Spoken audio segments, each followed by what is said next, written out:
So ayan guys, bali i-share ko lang sa inyo itong aking ginagawang Sharp Aquos 40 inches. Bali ang nagiging issue nito is nagbi-blink yung kanyang red indicator light.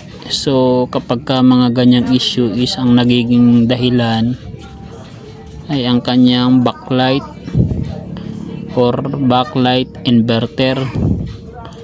So sa sitwasyon na ito, ang naging issue nitong aking ginagawa ay backlight inverter. Okay naman kasi yung kanyang backlight. Bali ang ginagawa kong technique dito sa ganitong issue is ihahang ko itong mula sa pin number 13, ihahang nyo dyan yung number 10. So mula number 13 bilang kayo ng 4, ihang nyo yung pang-4, and then itap nyo yung itatap ko dito yung 1K resistor para siya yung magbabypass ng ating protect. So yung kanyang error dahil sira yung ating backlight inverter, so bubulagin natin yung kanyang system. So ayan yung ginamit kong pambulag sa kanya, yung kanyang 1K resistor. So ibig sabihin dinaya natin yung kanyang backlight inverter para hindi niya ma-detect na wala siyang backlight. Dahil kasi itong Sharp guys is napaka sensitive. Counting may masensi system na mahina ang ilaw, so magpo-protect na agad yung kanyang magpo-protect na agad siya, at ang magiging resulta niyan is magbi-blink na yung ating indicator, hindi na siya mag-oscillate. So ayan guys, bali ang gagawin ko naman dito, kung ma-bypass na natin ang kanyang protect or ma-disable natin yung kanyang protect, so hindi na tayo kukuha dyan sa kanyang output. So hindi na ako dito kukuha sa kanyang output.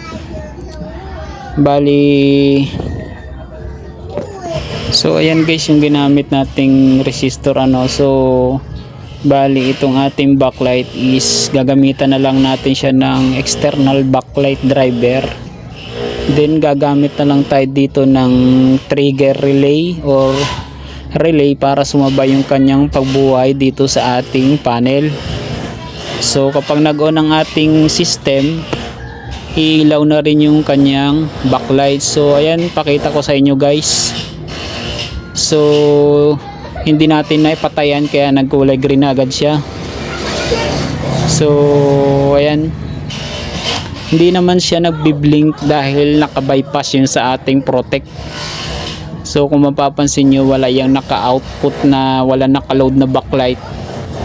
So si Sharp kapag walang load, magbi-blink na agad yan dahil madidetect ng kanyang system. So ayan guys,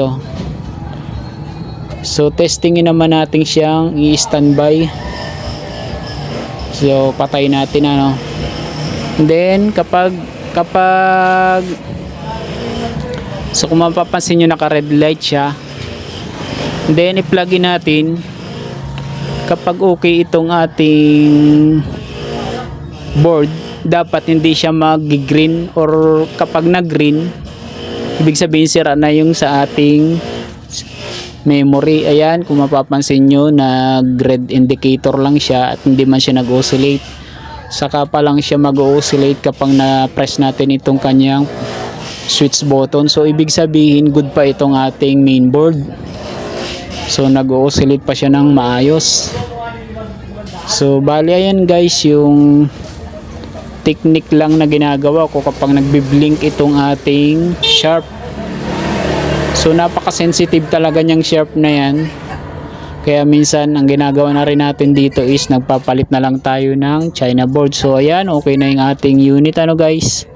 So sana may nakuha kayong idea dyan sa ating ibinahaging videos.